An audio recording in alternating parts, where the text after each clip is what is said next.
chun đâu lệ ral chu nghe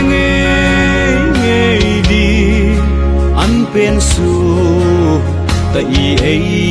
năm san đi asang kan khing naral chun si in la thung veng kan ti kan khing na in zom pui pat hen khing an lein mel ma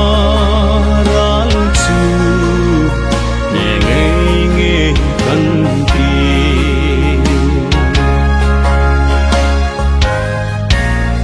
nam hu sen zara rel thim hai chun nam ta di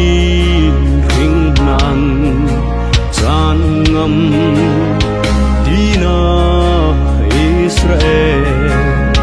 hai thui su tu kan ham hi mi la thui su ka ti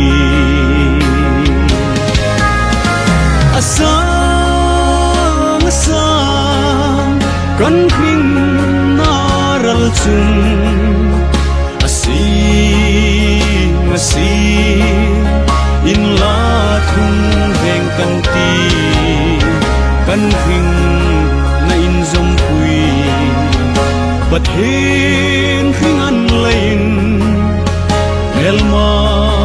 ral chu nge kan ti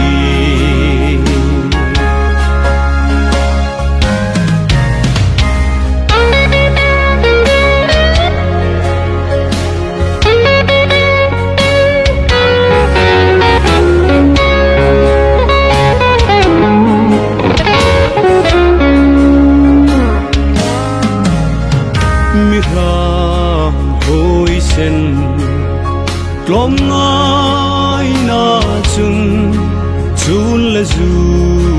rol tha chan ngam a chen nam ta de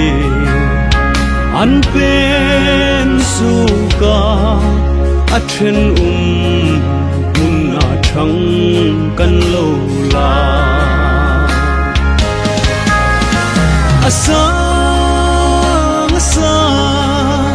kan khing